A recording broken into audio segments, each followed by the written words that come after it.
بسم اللہ الرحمن الرحیم۔ السلام علیکم۔ آج کی ویڈیو میں حضرت یوسف علیہ السلام کے متعلق ہے، جس میں حضرت یوسف علیہ السلام کا خواب دیکھنا اور برادران یوسف کا ان سے مکاری کے ساتھ پیش آنا، اور حضرت یوسف علیہ السلام کو کنویں میں ڈالنے کا واقعہ، اور پھر اپنے والد گرامی سے کس طریقے سے انہوں نے حضرت یوسف علیہ السلام کے حوالے سے جھوٹ بولا، اس کی مکمل تفصیلات پر مبنی یہ ویڈیو ہے۔ آپ سے ریکویسٹ ہے کہ ویڈیو کو پورا دیکھیے گا، لائک اور شیئر کیجیے گا، چینل پر نئے ہوں تو سبسکرائب ضرور کیجیے گا۔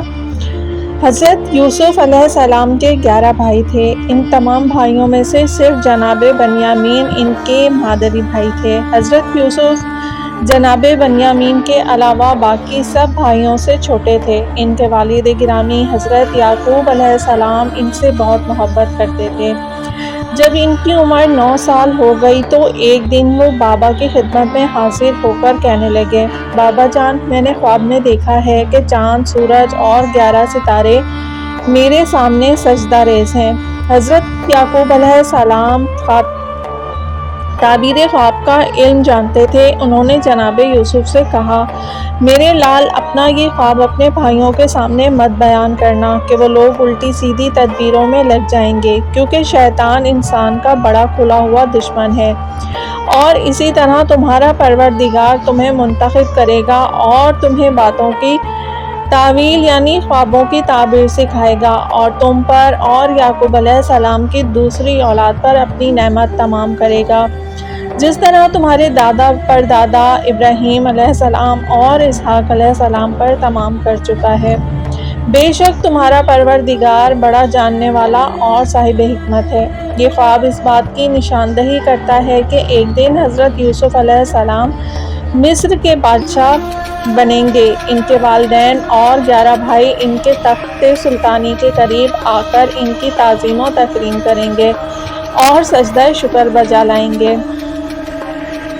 چونکہ حضرت یعقوب علیہ السلام اپنے بیٹوں کی طبیعت سے آگاہ تھے، لہٰذا انہیں علم تھا کہ وہ حضرت یوسف علیہ السلام کے ساتھ حسد کرتے ہیں، پس آتش حسد کو ہوا نہیں ملنی چاہیے۔ دوسری طرف یہ کہ حضرت یوسف علیہ السلام کا یہ خواب دیکھنا اور دوسرے الہامات موجب بنے کہ حضرت یعقوب علیہ السلام نے یوسف علیہ السلام کے چہرے پر ایک خاص عظمت و ہیبت مشاہدہ کی۔ وہ جانتے تھے کہ ان کا یہ بیٹا پیغمبر ہوگا اور اس کا مستقبل درخشاں ہوگا، اس وجہ سے وہ جناب یوسف علیہ السلام سے اپنی الفت و محبت کو پوشیدہ نہ رکھ سکے۔ بس حضرت یعقوب علیہ السلام کا جناب یوسف سے یوں والہانہ پیار برادران یوسف کے لیے بغض و حسد کا سبب بنا۔ بعض روایات کے مطابق یہ ہے کہ حضرت یعقوب علیہ السلام کی بعض بیویوں نے جناب یوسف علیہ السلام کا یہ خواب سن لیا اور یوسف کے بھائیوں کو بتا دیا۔ اس وجہ سے برادران یوسف جناب یوسف سے زیادہ حسد کرنے لگے اور ان کے بارے میں خطرناک قسم کا پروگرام بنا لیا۔ اگرچہ حضرت یعقوب علیہ السلام اپنے تمام بیٹوں کے ساتھ مساوی سلوک کرتے، لیکن حضرت یوسف علیہ السلام کی اچھی اور نیک صفات و خصوصیات کچھ اس طرح تھیں کہ خواہ مخواہ ان کے والد گرامی دوسروں کی نسبت ان سے زیادہ محبت کرتے۔ اس کے ساتھ ساتھ یہ بھی تھا کہ حضرت یوسف علیہ السلام جناب بنیامین کے علاوہ ان تمام سے چھوٹے بھی تھے۔ اس وقت ان کی عمر 9 سال تھی، اور یہ فطری سی بات ہے کہ ایسے بیٹے کے ساتھ ماں باپ کچھ زیادہ ہی محبت کرتے ہیں۔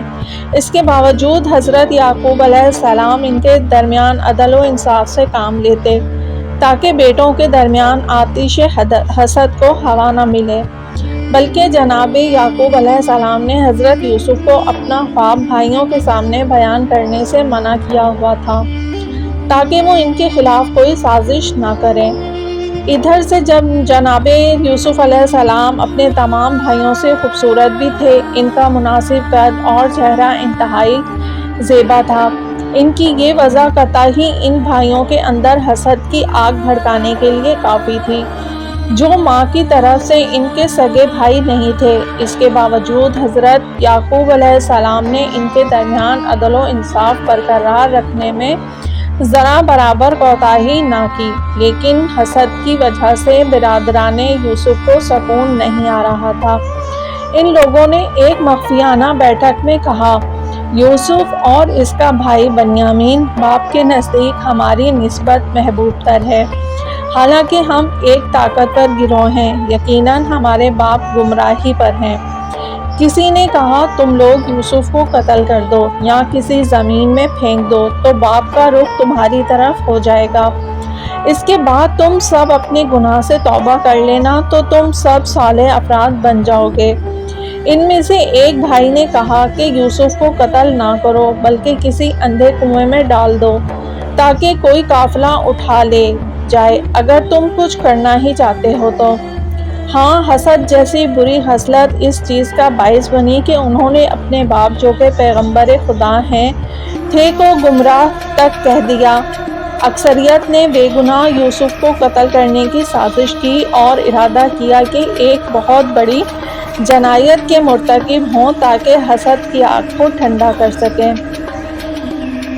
روایت میں آیا ہے کہ وہ شخص جس نے مخفیانہ ملاقات میں بھائیوں کو یوسف کے قتل سے منع کیا وہ لاوی یا بنیامین یا یہودا تھا۔ اس نے کہا،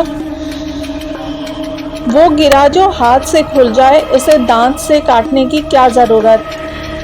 یعنی ہمارا مقصد یہ ہے کہ باپ کے دل سے یوسف کی محبت کو ختم کریں، لہٰذا اس کام کے لیے قتل کرنے کی کیا ضرورت ہے، بلکہ یوسف کو فلاں اندھے کنویں میں پھینک دیتے ہیں جو کاروانوں کے راستے پر واقع ہے، تاکہ جب کاروان والے اس کنویں سے پانی بھرنے آئیں تو وہاں پر یوسف کو دیکھیں اور اپنے ہمراہ دور دراز جگہ لے جائیں۔ اس کے نتیجے میں یوسف ہمیشہ ہمیشہ کے لیے باپ کی آنکھوں سے دور ہو جائے گا۔ سب بھائیوں نے اس تجویز کو قبول کیا اور ارادہ بنایا کہ کسی مناسب وقت میں اس نقشے پر عمل کریں۔ کینہ حسد ایسی عادت ہے جس سے بہت سی دیگر بری عادات جنم لیتی ہیں اور یہ دوسرے کبیرہ گناہوں کی چابی ہے، لہٰذا بہت سے گناہوں سے بچنے کے لیے ہمیں چاہیے کہ حسد جیسی منحوس بیماری کو صفحۂ دل سے دھو ڈالیں۔ برادران یوسف منافقت اور عجیب و غریب ظاہر داری کا مظاہرہ کرتے ہوئے اپنے باپ جناب یعقوب علیہ السلام کے پاس آئے اور حضرت یوسف علیہ السلام کے ساتھ منافقانہ اور ظاہری محبت و عقیدت کا اظہار کرتے ہوئے کہا کہ ہم ایک دن یوسف کو اپنے ہمراہ صحرا میں لے جائیں گے تاکہ وہ ہمارے ساتھ کھیلیں کودیں۔ ان لوگوں نے اس بارے میں بے حد اصرار کیا، لیکن حضرت یعقوب علیہ السلام نے انہیں کوئی مثبت جواب نہ دیا۔ ان لوگوں نے کہا، بابا جان، آپ ہمارے بھائی یوسف کے بارے میں ہم پر بھروسہ کیوں نہیں کرتے، حالانکہ ہم اس کے خیرخواہ اور چاہنے والے ہیں۔ آپ کل اسے ہمارے ساتھ شہر سے باہر جانے کی اجازت دیں تاکہ وہ وہاں پر سیر و تفریح کرے اور کھل کر کھائے پیے، ہم اس کی مکمل طور پر حفاظت کریں گے۔ حضرت یعقوب علیہ السلام نے کہا، میں یوسف کو لے جانے سے غمگین ہوں گا اور مجھے خطرہ ہے کہ تم اس کے بارے میں لاپرواہی کرو اور اسے کہیں بھیڑیا کھا جائے۔ برادران یوسف نے اپنے باپ سے کہا، ہم ایک طاقتور اور مضبوط گروپ ہیں، ہم آپ کو یقین دلاتے ہیں کہ ایسا ہرگز نہیں ہوگا۔ حضرت یعقوب علیہ السلام نے اس بارے میں جتنا بھی غور و خوض کیا کہ کسی نہ کسی طرح کوئی ایسی صورت نکالی جائے کہ ظاہری آداب و رسوم کا لحاظ رکھتے ہوئے بھائیوں کے درمیان کوئی اختلاف بھی نہ ہو اور انہیں کانا کر لیا جائے، لیکن بہتر صورتحال سامنے نہ آئی۔ آخرکار انہوں نے بھلائی اسی میں سمجھی کہ زیادہ اختلافات سے بچنے کے لیے یہ کڑوا گھونٹ بھر لیں، اور وہ اس بات پر راضی ہو گئے کہ کل ان کے بیٹے اپنے بھائی کو بھی اپنے ہمراہ صحرا میں لے جائیں۔ انہوں نے گھڑیاں گننا شروع کر دیں کہ کل جلدی سے جلدی چڑھے تاکہ باپ کے پشیمان ہونے یا فیصلہ بدلنے سے قبل یوسف کو اپنے ہمراہ لے جائیں۔ وہ رات گزری اور صبح طلوع ہوئی تو وہ سویرے سویرے باپ کے پاس آئے اور انتہائی مسکین چہرہ بنا کر باپ کی خوشامد اور چاپلوسی کی تاکہ یوسف کو باپ سے جدا کریں۔ حضرت یعقوب نے جناب یوسف کو نہلایا، صاف ستھرے کپڑے پہنائے اور کھانے پینے کی چیزوں کی ایک ٹوکری بھر کر برادران یوسف کو دی۔ نیز حضرت یوسف علیہ السلام کی حفاظت کے لیے انہیں سخت تاکید کی۔ حضرت یعقوب علیہ السلام کے بیٹوں کا یہ کاروان صحرا کی طرف روانہ ہوا۔ باپ نے بیٹوں کو روانہ کرتے وقت دوبارہ تاکید کی کہ اس کی سخت حفاظت کرنا، اور دیکھو امانت میں خیانت مت کرنا۔ جب اسے بھوک لگے تو اسے کھانا دینا اور انتہائی کوشش سے اس کی حفاظت کرنا۔ حضرت یعقوب علیہ السلام نے غمگین دل کے ساتھ روتے ہوئے یوسف کو آغوش میں لے لیا، ان کے بوسے لیے اور خوشبو سونگھی، پھر اسے خدا حافظ کہتے ہوئے اس سے جدا ہوئے اور گھر واپس آئے۔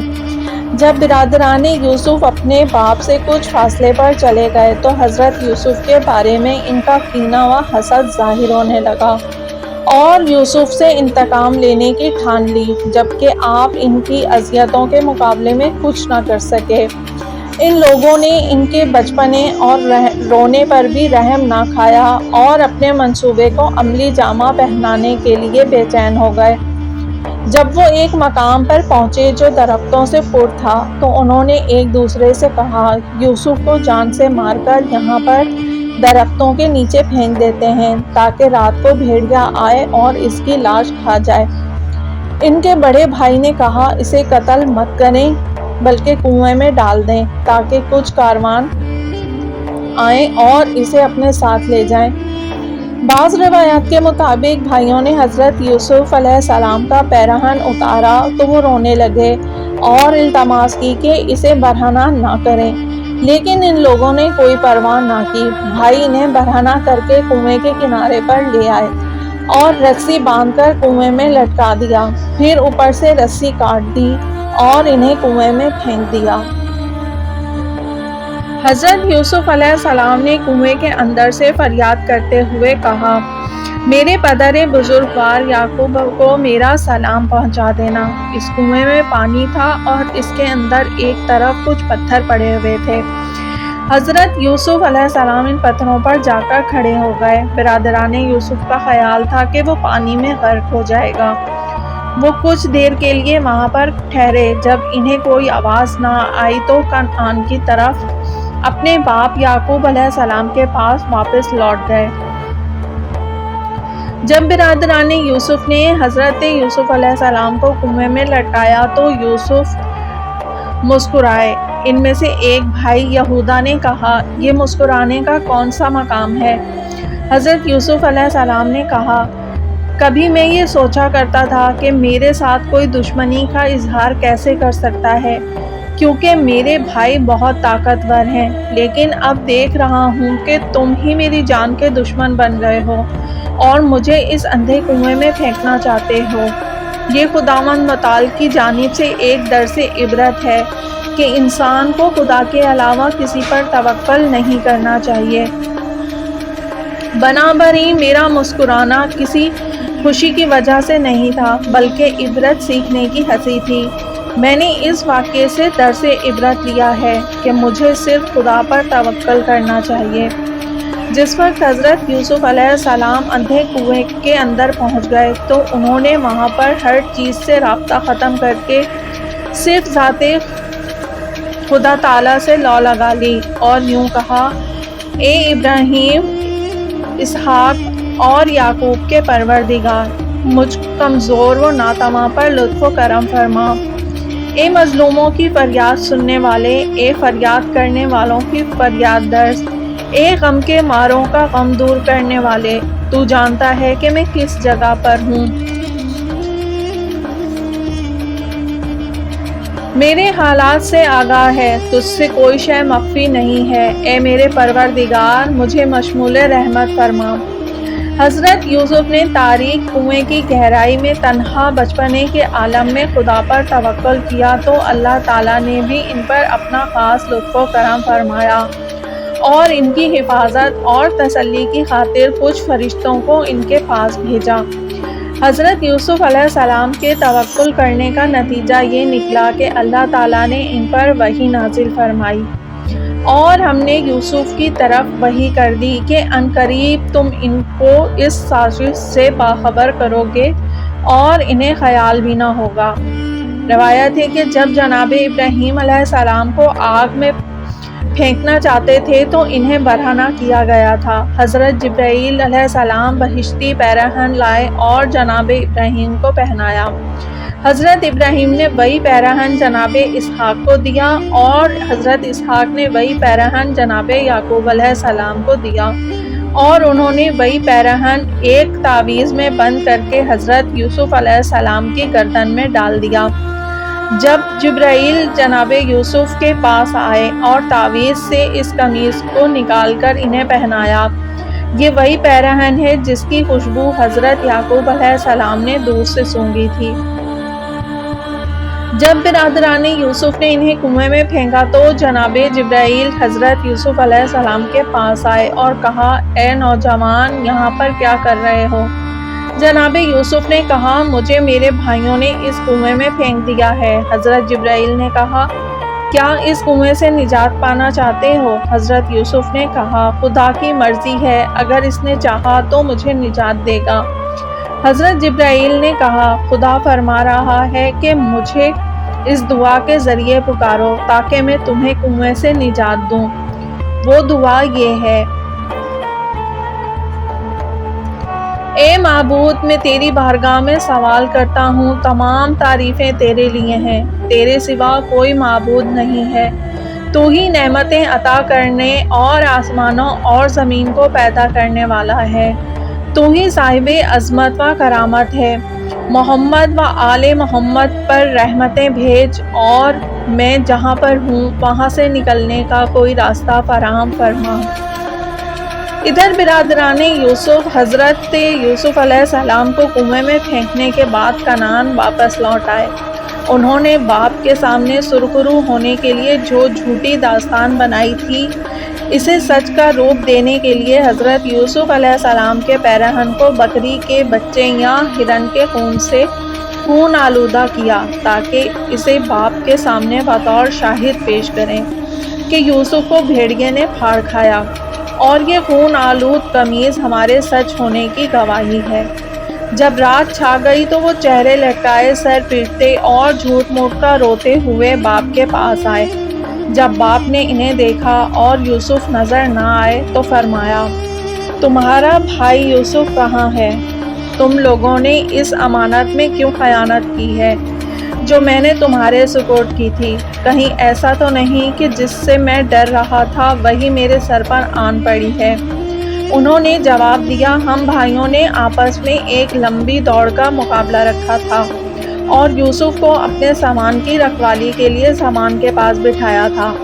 ہماری عدم موجودگی میں بھیڑیے نے اسے پھاڑ کھایا ہے۔ ہماری بات کے سچ ہونے پر گواہ اس کی یہ خون آلود قمیص ہے۔ ان جھوٹ کے بادشاہوں نے اس قدر مہارت سے کام لیا کہ جو کوئی بھی ہوتا ان کی من گھڑت داستان پر یقین کر لیتا، لیکن معروف و مشہور مثل ہے کہ دروغ گورا حافظہ نبشت شد۔ گویا دروغ بانی کرتے وقت عقل سے ہاتھ دھو بیٹھے تھے، اور ان کی سمجھ میں یہ بات بالکل نہ آئی کہ اگر کسی کو بھیڑیا پھاڑ کھائے تو اس کا پیراہن بھی ضرور جگہ جگہ سے پھٹے گا۔ لیکن جب حضرت یوسف علیہ السلام نے وہ قمیض دیکھی تو وہ بالکل صحیح سالم تھی۔ آپ نے فرمایا، میں نے آج تک اتنا عقل مند بھیڑیا نہیں دیکھا جو انسان کو تو پھاڑ کھائے لیکن اس کی قمیض کو ذرا برابر نقصان نہ پہنچائے۔ جب حضرت یعقوب علیہ السلام نے اپنے بیٹوں سے یوں کہا تو انہوں نے فوراً پلٹا کھایا اور کہا، ہم سے اشتباہ ہوا ہے، اسے چوروں نے قتل کیا ہے۔ حضرت یعقوب علیہ السلام نے فرمایا، یہ کیسے ہو سکتا ہے کہ چور اسے تو قتل کر دیں لیکن اس کا پیراہن چھوڑ جائیں؟ انہیں تو قمیص کی تو زیادہ ضرورت تھی، کیوں اس طرح کے بے سروپا جھوٹ باندھ رہے ہو؟ برادران یوسف کے منہ شرمندگی سے لٹک گئے۔ اب ان کے پاس اور کوئی جواب نہ تھا کیونکہ اب راز کھل چکا تھا۔ سچ اور حق وہی تھا جو حضرت یعقوب علیہ السلام نے ان لوگوں کے جواب میں فرمایا، اسے نہ تو بھیڑیے نے کھایا ہے اور نہ چوروں نے قتل کیا ہے، بلکہ یہ بات صرف تمہارے دل نے گھڑی ہے۔ لہٰذا میرا راستہ صبر و جمیل ہے اور اللہ تمہارے بیان کے مقابلے میں میرا مددگار ہے۔ یعنی میں صبر سے کام لوں گا، میں گریہ بازاری نہیں کروں گا اور گوشائے تنہائی میں چلا جاؤں گا تاکہ اللہ تعالیٰ مجھے اس دکھ درد سے نجات بخشے۔ حضرت یوسف علیہ السلام نے کنویں کے اندر بڑی سخت راتیں کاٹیں، 3 روز و شب مسلسل اندھے کنویں میں گزارے، لیکن جناب یوسف کا خدا انہیں نہ بھولا اور حیات بخش الہامات کے ذریعے مشغول اور پر امید رکھا۔ حضرت یوسف علیہ السلام ہر لمحہ کنویں سے باہر نکلنے کے منتظر تھے، وہ ہر وقت مستقبل کی فکر میں تھے۔ ان کے پاک قلب سے یاد خدا قطع نہ ہوئی۔ انہوں نے شب تاریک کے غم کے ساتھ ساتھ گہرے کنویں کی تاریکی، تنہائی اور وحشت کی عادت ڈال لی اور اس انتظار میں تھے کہ دستے تقدیر ان کے ساتھ کیا کھیل کھیلتا ہے اور کس طرح سے انہیں آزماتا ہے۔ ایک کاروان والے جو اونٹوں پر اپنا تجارتی مال لاد کر مدائن سے مصر کی طرف جا رہے تھے، تھکاوٹ دور کرنے اور پانی سے استفادہ کرنے کے لیے اس کنویں کے پاس اترے، اپنا سامان وغیرہ اسی کنویں کے پاس رکھا۔ مالک بن زار نامی ایک شخص کو کنویں کی طرف بھیجا تاکہ وہ ان کے لیے اور ان کے حیوانات کے لیے ڈول کے ذریعے کنویں سے پانی نکالے۔ اس نے اپنا ڈول کنویں میں ڈالا، جب اوپر کھینچنے لگا تو جناب یوسف علیہ السلام نے اس کی رسی مضبوطی سے پکڑ لی۔ جب مالک نے ڈول باہر نکالا تو اس کے ہمراہ حضرت یوسف کو پایا۔ جب اس کی نگاہیں چاند جیسے چہرے پر پڑیں تو بلند آواز کے ساتھ پکارا، خوشخبری خوشخبری، میری قسمت کتنی اچھی ہے کہ میں نے پانی کے بجائے کنویں سے یہ بیش قیمت گوہر نکالا ہے۔ تمام کارواں والے حضرت یوسف علیہ السلام کے ارد گرد کھڑے ہو گئے، اس اعتبار سے کہ ایک انتہائی قیمتی سرمایہ ان کے ہاتھ لگا ہے۔ انہوں نے حضرت یوسف علیہ السلام کو چھپا لیا تاکہ انہیں مصر لے جا کر فروخت کریں۔ وہ حضرت یوسف کا حسن و جمال دیکھ کر حیران ہو گئے۔ روایت میں ہے کہ جب ان لوگوں نے حضرت یوسف علیہ السلام کو کنویں سے باہر نکالا تو ان میں سے ایک شخص نے کہا، اس مسافر بچے کے ساتھ احسان اور نیکی کریں۔ جناب یوسف نے بڑے سکون سے جواب دیا، وہ جو خدا کے ہمراہ ہو کبھی تنہا اور مسافر نہیں ہوتا۔ کاروان والے حضرت یوسف علیہ السلام کو مال تجارت کے طور پر اپنے ہمراہ لے گئے۔ بعض احادیث کے مطابق کنعان سے مصر تک مسلسل 12 دن کا سفر تھا۔ دوران سفر میں جناب یوسف جب اس جگہ پر پہنچے جہاں پر ان کی والدہ راحیل کی قبر تھی تو انہوں نے اپنے آپ کو سواری سے نیچے گرا دیا، اپنی ماں کی قبر پر آئے، درد دل بیان کیا، آنسو بہائے، باپ سے جدائی اور وطن سے دوری کی باتیں کی، بھائیوں کے دکھوں کا ذکر کیا۔ اس کے بعد کاروان مصر کی طرف روانہ ہو گیا۔ اگرچہ حضرت یوسف علیہ السلام نے کنویں اور اس کی وحشت سے نجات پا لی تھی، لیکن وہ ایک غلام تھے۔ وہ اپنے مستقبل کے بارے میں سوچ رہے تھے کہ آئندہ ان کے ساتھ کیا ہوگا اور ان کا واسطہ کن لوگوں سے پڑے گا۔ تو جب اہل کاروان مصر پہنچ گئے تھے حضرت یوسف علیہ السلام کو لے کر، تو وہ چاہتے تھے کہ جتنی جلدی ہو سکے جناب یوسف علیہ السلام کے حوالے سے اپنے آپ کو راحت پہنچائیں۔ شاید اگر کوئی اسے پہچان لے تو پتہ چلے کہ وہ آزاد ہے، غلام نہیں، یعنی قابل فروخت نہیں۔ لہٰذا انہوں نے اس خطرے کے پیش نظر انتہائی کم قیمت پر چند درہموں کے عوض انہیں فروخت کر دیا۔ عزیز مصر کے باس کے بقول مصر کا وزیر اعظم تھا، ایک لائق پائے غلام خریدنے کے چکروں میں تھا۔ جب اس نے حضرت یوسف علیہ السلام کو بازار مصر میں بکتے ہوئے دیکھا تو انہیں خرید کر اپنے گھر لے آیا۔ وہ اس معاملے پر بہت خوش تھا۔ جب انہیں اپنے محل میں لے آیا تو اپنی بیوی زلیخا کو ان کے احترام اور خدمت کے بارے میں خاص ہدایات کی۔ کہتے ہیں کہ عزیز مصر کا نام کطفیر یا طفیر تھا۔ اس زمانے میں مصر کے بادشاہ کا نام ریان بن ولید یا اپوفس یا اپاپی اول تھا۔ حضرت یوسف علیہ السلام جو اپنی مثال نہیں رکھتے تھے، انہیں کیوں کر اتنی کم قیمت پر بیچا گیا؟ ان کے بارے میں کیوں کر اس حد تک بے اعتنائی سے کام لیا گیا تھا؟ اس میں کیا راز ہے؟ حضرت یوسف علیہ السلام سے یہ سلوک کیوں ہوا؟ اس سوال کا جواب پیغمبر خدا حضرت محمد مصطفیٰ صلی اللہ علیہ وآلہ وسلم نے دیا ہے کہ جو خلقت کی پرحکمت باریکیوں سے آگاہ کرتے ہیں۔ یہ جواب مکافات عمل ترک اولیٰ سے عبارت ہے۔ رسول خدا فرماتے ہیں، ایک دن حضرت یوسف علیہ السلام نے آئینے میں اپنا حسن و جمال دیکھا تو اپنی خوبصورتی پر تعجب کیا۔ تھوڑی دیر کے لیے غرور کرتے ہوئے کہا، اگر میں غلام ہوتا تو کوئی بھی نہ جانتا کہ میری قیمت کتنی ہے، لیکن خداوند متعال نے چاہا کہ بیچنے والے اسے کوئی اہمیت نہ دیں اور انتہائی کم قیمت پر فروخت کر دیں تاکہ یوسف علیہ السلام ایسے تصورات کی دنیا سے باہر آ جائیں، بلکہ اپنے خالق پر فخر کرے، اس کی پوری توجہ خدا کی طرف ہو اور اپنے آپ کو خدا کے مقابلے میں کچھ بھی نہ سمجھے۔ جناب یوسف علیہ السلام کو ان لوگوں نے 20 درہموں میں فروخت کیا تھا۔ اب حضرت یوسف علیہ السلام ایک اور دنیا میں چلے گئے کہ در حقیقت آج کے بعد حضرت یوسف کے حیران کن زندگی کی تاریخ کا ایک نیا باب کھل جاتا ہے کہ اس میں صاحبان معرفت کے لیے نصیحتوں کا ٹھاٹھے مارتا ہوا سمندر ہے۔ انہیں کنویں سے نجات مل گئی اور اب پہلے نشین ہیں۔ وہ یوسف جو بوریا نشین تھے، وہ یوسف جنہوں نے در بدر کی ٹھوکریں کھائیں، وہ یوسف جنہوں نے اسیری دیکھی، وہ کنویں سے نکلا ہوا یوسف اب محل نشین ہے۔ روز بروز ان کے جسمی و روحی رشد کے آثار سایہ فگن ہیں۔ کمال و جمال، معرفت و عفت اور حسن و وقار کی بنا پر نہ صرف یہ کہ عزیز مصر کو اپنی طرف کھینچ لیا، بلکہ عزیز مصر کی زوجہ کے دل میں بھی جگہ بنا لی۔ کہتے ہیں زلیخا کی کوئی اولاد نہ تھی، لیکن بہترین حالات میں زندگی گزار رہی تھی۔ دولت کی ریل پھیل اور نوکروں چاکروں کی کوئی کمی نہ تھی، لیکن جب عاشق و دل دادا یوسف بن گئیں تو ہمیشہ انہی کی یاد میں ڈوبی رہتی۔ زلیخا محل کی تنہائیوں میں آ جاتی ہے اور جناب یوسف کا خوبصورت لمبا قد دیکھتی ہے۔ وہ ان کے بارے میں جتنا زیادہ سوچتی اتنا ہی حیرت و تعجب میں گم ہو جاتی۔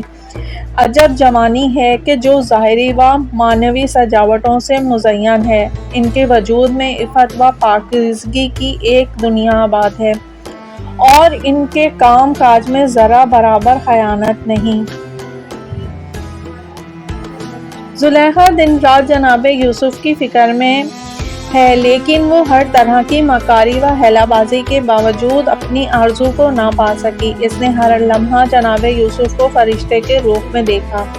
وہ موقع کی تلاش میں رہی، آخرکار ایک مناسب موقع پر اس نے اپنے آپ کو عروس کی مانند مزین کیا اور محل کے ایک خالی مقام پر عاشقانہ حرکات و سکنات کے ذریعے جناب یوسف کو اپنی طرف مائل کرنے کی کوشش کی۔ اگرچہ محل کے اندر کئی دروازے بند کیے ہوئے تھے، لیکن اس نے جو بھی مکر و حیلہ استعمال کیا، جناب یوسف ذرا برابر بھی اس کی جانب مائل نہ ہوئے۔ زلیخا کے ڈرانے دھمکانے اور طمع و لالچ دینے سے بھی ان کے پائے ثبات میں لغزش نہ آئی۔ زلیخا نے کہا، جلدی کرو جلدی کرو۔ حضرت یوسف نے کہا، خدا کی پناہ جس نے میری اچھی طرح سے دیکھ بھال کی، میں ہرگز اس کے ساتھ خیانت نہیں کروں گا۔ ظالم کے لیے کبھی راہ نجات نہیں ہے۔ زلیخا تنگ آ گئی، شہوت کی طغیانی اور آتش عشق غصے میں تبدیل ہو گئی۔ ان خطرناک لمحات میں یاد خدا اور پروردگار کے الہامات نے جناب یوسف کو طاقت و توانائی بخشی۔ وہ وہاں سے فرار ہونے کی غرض سے محل کے دروازے کی طرف دوڑے، البتہ وہ مکمل طور پر محتاط تھے کہ ان حساس لمحات میں پاؤں لڑکھڑانے نہ پائیں۔ حضرت یوسف نے دیکھا کہ زلیخا نے بت پر کپڑا ڈالا ہے تو یوسف علیہ السلام نے فرمایا، تم ایسے بت سے شرمسار ہو رہی ہو جو نہ کھاتا ہے، نہ پیتا ہے، نہ سنتا ہے، نہ فہم رکھتا ہے۔ کیا میں اس کے سامنے غلط فعل کرنے پر حیا نہ کروں جس نے انسانوں کے خلق کیا اور انہیں علم و فہم کی نعمت سے نوازا؟ یہ فکر برہان پروردگار تھی کہ جناب یوسف علیہ السلام محل سے فرار کرنے کی غرض سے زلیخا کے قریب سے تیزی سے گزرے۔ زلیخا حضرت یوسف علیہ السلام کے پیچھے دوڑی۔ وہ دروازے کے قریب پہنچے ہی تھے کہ زلیخا نے ان کی قمیص سے پکڑا اور اپنی طرف کھینچا۔ ادھر جناب یوسف دروازہ کھولنے کی کوشش میں تھے۔ بالآخر اسی کشمکش میں جناب یوسف دروازہ کھولنے میں کامیاب ہو گئے اور باہر دوڑ گئے۔ اس کھینچا تانی اور دوڑانے کے دوران ان کا پیراہن پیچھے سے پھٹ گیا تھا، لہٰذا چھوڑنے والی نہ تھی۔ اس نے دیوانوں کی مانند یوسف علیہ السلام کا پیچھا کیا، حتیٰ کہ جب حضرت یوسف علیہ السلام محل سے باہر نکل آئے تو اس وقت بھی زلیخا ان کے پیچھے دوڑ رہی تھی۔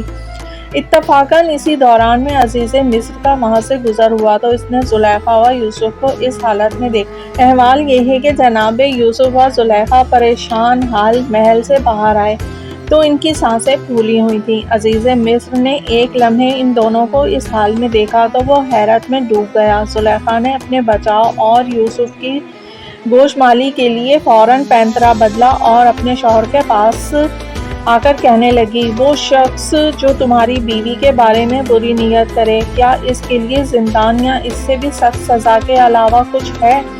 تمہارا یہ غلام تمہاری بیوی کے بارے میں بری نیت رکھتا ہے اور برا فعل انجام دینا چاہتا ہے۔ اس صورت میں کہ زلیخا کا شوہر عزیز مصر سخت غصے میں تھا، جناب یوسف نے صادقانہ انداز اور پرسکون لہجے میں کہا، یہ زلیخا تھی جو مجھے برائی کی جانب کھینچ رہی تھی۔ میں نے گناہ سے بچنے اور اپنے سرپرست سے خیانت نہ کرنے کی غرض سے فرار کا راستہ اختیار کیا ہے اور وہ میرے پیچھے دوڑی ہے اور آپ نے ہمیں اس حال میں دیکھا ہے۔ آپ گہوارے میں لیٹے ہوئے اس بچے سے پوچھیں جو ابھی بول نہیں سکتا کہ اس بارے میں وہ فیصلہ کرے۔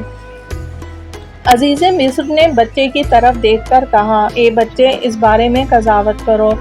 بچے نے اذن خدا کے ساتھ انتہائی فصاحت سے کہا، اگر پیراہن آگے سے پھٹا ہوا ہے تو یوسف کی نیت صاف نہ تھی، وہ مجرم ہے، اور اگر پیراہن پیچھے سے پھٹا ہوا ہے تو یوسف بے گناہ ہے۔ عزیز مصر نے دیکھا کہ یوسف علیہ السلام کا پیراہن پیچھے سے پھٹا ہوا ہے۔ اس نے اپنی بیوی سے کہا، یہ تہمت اور بہتان تمہارا ایک زنانہ مکر و فریب ہے۔ تم عورتیں دھوکہ دینے والی ہو اور فریب کاری میں بری مہارت رکھتی ہو۔ تم نے اپنے آپ کو بچانے کے لیے اس بے گناہ غلام کو الزام ٹھہرایا ہے۔ اس واقعے کے بعد عزیز مصر نے اپنی آبرو بچانے کی خاطر حضرت یوسف کو وصیت کی کہ اس بات کو مخفی رکھیں اور کوئی بھی اس واقعے سے مطلع نہ ہونے پائے۔ اپنی بیوی سے کہا کہ تم جھوٹی ہو، لہٰذا اپنے گناہ کی معافی مانگو۔ عزیز مصر کو چاہیے تو یہ تھا کہ اس سے زیادہ اپنی بیوی کو سرزنش کرتا تاکہ اسے نصیحت ہو جاتی، لیکن یا تو وہ اپنی بیوی پر غالب نہیں تھا، یا اسے اس سے زیادہ غم نہیں دینا چاہتا تھا، یا اس میں غیرت نہیں تھی، لہٰذا اس نے اس واقعے کو کوئی پرواہ نہ کی اور اغماض نظر سے کام لیا۔ وہ جناب یوسف کے جنہوں نے شہود جنسی کی ہیجانی صورتحال کے باوجود اپنے آپ کو محفوظ رکھا اور اپنے دامن کو پاک و منزہ رکھا، وہ یوسف کے جنہیں منافی عفت کام کرنے پر مجبور کیا جا رہا ہو۔ ایک شادی شدہ عورت عاشقانہ حرکات و سکنات کے ذریعے التماس کرتے ہوئے اپنے آپ کو ان کے حوالے کر دے، لیکن وہ جواب میں کہیں، معاذ اللہ، خدا نہ کرے کہ میں منافی عفت کام میں اپنے آپ کو آلودہ کروں۔ زلیخا کی اپنے غلام سے عشق و محبت کی خبر اور اپنے آپ کو بدکاری کے لیے اس کے حوالے کرنے کا واقعہ آہستہ آہستہ محل کی چار دیواری سے باہر نکل گیا۔ ہر کسی کی زبان پر یہی بات تھی، ہر محفل و مجلس میں اسی کا تذکرہ تھا۔ مصر کی عورتیں، خاص کر دربار کی وہ مالدار عورتیں جو زلیخا کی رقیب بھی تھیں، بڑی آب و تاب کے ساتھ اس واقعے کو نقل کرتیں اور زلیخا کو لعن طعن بھی کرتیں اور کہتیں کہ زلیخا اتنا بلند مقام و مرتبہ رکھنے کے باوجود اپنے غلام پر عاشق ہو گئی ہے اور اس سے اپنا مقصد حاصل کرنا چاہتی ہے۔ زلیخا جب عورتوں کی بھانت بھانت کی بولیوں سے آگاہ ہوئی تو اس نے اپنے ذہن میں ایک بڑا زبردست نقشہ تیار کیا تاکہ اس مکارانہ نقشے کے ذریعے عورتوں پر ثابت کرے کہ میں غلطی پر نہیں تھی۔ وہ عورتیں جو اشراف زادیاں تھیں، انہیں اپنے محل میں دعوت پر بلایا، بڑے زبردست قسم کے انتظامات کیے، گاؤ تکیے لگائے ہوئے تھے تاکہ ان پر ٹیک لگا کر بیٹھیں۔ ان کے آگے پھل رکھے گئے اور ہر کسی کے ہاتھ میں ایک ایک چھری تھما دی گئی۔ جب محفل ہر لحاظ سے جم گئی تو اس نے حکم دیا کہ اس کا غلام یوسف محفل میں آئے۔ جناب یوسف ان بحرانی حالات میں کیا کر سکتے تھے؟ وہ غلام تھے، لہٰذا ضروری تھا کہ اپنی مالکہ کی اطاعت کریں۔ یوں لگتا ہے کہ زلیخا سے پوچھ گچھ کرنے والا کوئی نہیں تھا۔ اس کے شوہر کے اندر غیرت نام کی کوئی چیز نہ تھی کہ وہ اپنی بیوی کو ان غلط کاموں سے منع کرے۔ بہرحال زلیخا کے حکم کے مطابق جناب یوسف اس محل میں آئے۔ جب عورتوں کی نگاہیں ان کے خوبصورت چہرے پر پڑی تو حواس باختہ ہو گئیں۔ وہ بھول گئیں کہ ان کے ہاتھوں میں چھریاں ہیں اور وہ پھل کاٹنے کے بجائے اپنی انگلیوں پر چھریاں چلا دیں۔ انہیں احساس تک نہ ہوا کہ وہ اپنے ہاتھ کاٹ رہی ہیں۔ ادھر حضرت یوسف علیہ السلام عفت و غیرت میں غرق ہو کر اس محفل میں آئے۔ انہوں نے عورتوں کی طرف ذرا برابر توجہ نہ کی اور ان پر نگاہ تک نہ ڈالی۔ ان عورتوں نے جناب یوسف کے بارے میں کہا۔ زلیخا محفل کا یہ رنگ دیکھ کر بہت خوش ہوئی اور ان کی لان تان کا رخ ان کی طرف پھیرتے ہوئے کہنے لگی، یہ وہی ہے جس کے بارے میں تم لوگوں نے میرے اوپر ملامت کی ہے۔ اس نے کہا، میں نے ہر قسم کی کوشش کی لیکن یہ غلام ذرا برابر بھی میری طرف مائل نہیں ہوا، حتیٰ کہ میں نے کام کو نازک مرحلے تک پہنچا دیا۔ البتہ اس غلام نے میری خواہشات کو رد کرتے ہوئے راہ فرار اختیار کی۔ اب آپ ملاحظہ کریں کہ بے شرمی کس حد تک تھی۔ زلیخا نے کس قدر بے حیائی کا مظاہرہ کیا۔ اس نے اس محفل میں عورتوں سے یہ نہ کہا کہ میں اپنی گزشتہ غلطی پر پشیمان ہوں، بلکہ اپنی بے حیائی کا کھلم کھلا اقرار کیا۔ زلیخا جو حضرت یوسف علیہ السلام کی بے اعتنائی کے سبب اپنی نامشروع خواہشات کو پورا نہ ہونے پر سخت برہم تھی، محل میں بلائی ہوئی مہمان اشراف زادیوں کے سامنے انتہائی بے حیائی سے علل اعلان کہتی رہی کہ اگر یہ شخص یوسف میری حکم عدولی کرتا ہے تو زندان میں ڈالا جائے گا، یعنی یقیناً اسے زندان میں بند کروں گی۔ وہ زندان بھی ایسا ہوگا کہ یہ اس میں ذلیل و خوار ہو جائے گا۔ لیکن اس حکم کے مقابلے میں حضرت یوسف علیہ السلام کی دانائی یہ تھی کہ انہوں نے خدا کی بارگاہ میں پناہ لی اور اس کی درگاہ میں یوں عرض کیا، پروردگار، یہ قید مجھے اس کام سے زیادہ محبوب ہے جس کی طرف یہ دعوت دے رہی ہے، اور اگر تو ان کے مکر کو میری طرف سے نہ موڑے گا تو میں ان کی طرف مائل ہو سکتا ہوں اور میرا شمار بھی جاہلوں میں ہو سکتا ہے۔ تو ان کے پروردگار نے ان کی بات قبول کر لی اور ان عورتوں کے مکر کو پھیر دیا، اور وہ سب کی سننے والا اور سب کچھ جاننے والا ہے۔ حضرت یوسف علیہ السلام نے جب اینٹوں کے زندان کو زندان شہود کی گندگی پر ترجیح دی تو اللہ تعالیٰ نے ان کی دعا مستجاب فرمائی اور عورتوں کے مکر و فریب کو ان کی طرف سے پھیر دیا۔ ہاں، خدا سنتا بھی ہے اور دانا بھی ہے اور اپنے پاکیزہ بندوں کو کبھی فراموش نہیں کرتا۔ انصاف کا تقاضا تو یہ تھا کہ زلیخا کو سبق سکھانے کے لیے زندان میں ڈالا جاتا تاکہ وہ اپنی اس کھلم کھلا بے حیائی سے ہاتھ کھینچ لے، لیکن اس عمل کے برعکس ہوا۔ کیا ہو سکتا تھا؟ جناب یوسف نفسانی خواہشات کے خلاف جہاد کرنے اور عفت و پاک دامنی کے جرم کی سزا پانے کے لیے زندان میں ڈال دیے گئے تاکہ زلیخا انہیں سبق سکھائے اور اپنے عمل پر پشیمان کرے۔ لیکن زلیخا اس بات سے غافل تھی کہ زندان ان کے لیے عورتوں کے مکر و فریب سے بچنے کے لیے ایک محفوظ مقام ہے۔ انہیں زندان میں بند کر دیا گیا۔ انہوں نے سال ہر سال زندان کی صحبتیں برداشت کیں اور زندان سے مسجد کا کام لیا، کیونکہ بعض اوقات عبادت اور خدا کے ساتھ راز و نیاز میں مشغول ہوتے اور بعض اوقات قیدیوں کے درمیان تبلیغ کرتے اور انہیں راہ حق کی طرف ہدایت کرتے۔ وہ قیدیوں سے کہتے، میں اپنے آبا و اجداد ابراہیم، اسحاق اور یعقوب علیہ السلام کا دین کا پیرو ہوں، لہٰذا میرے لیے یہ مناسب نہیں ہے کہ میں کسی کو خدا کا شریک ٹھہراؤں، اور ایسا کرنے کی اللہ تعالیٰ نے مجھے توفیق عطا فرمائی ہے۔ اے میرے قیدی دوستو، کیا جگہ جگہ پر بکھرے ہوئے ہو؟ خدا بہتر ہے یا خدائے واحد، تم اس خدا کو چھوڑ کر صرف ان ناموں کی پرستش کرتے ہو جنہیں تم نے خود رکھ لیا ہے یا تمہارے آباء و اجداد نے۔ اللہ نے ان کے بارے میں کوئی دلیل نازل نہیں کی ہے، جبکہ حکم کرنے کا حق صرف خدا کو ہے، اور اسی نے حکم دیا ہے کہ اس کے علاوہ کسی اور کی عبادت نہ کی جائے۔ یہی مستحکم اور سیدھا دین ہے، لیکن اکثر لوگ اس بات کو نہیں جانتے۔ بس یوں حضرت یوسف علیہ السلام پر زندان کے ماحول کا کوئی اثر نہ ہوا، بلکہ انہوں نے اسی زندان میں بت پرستوں کو خدائے واحد پر ایمان لانے کی دعوت دی اور اسے گمراہوں کو ارشاد و ہدایت کا مرکز بنا دیا۔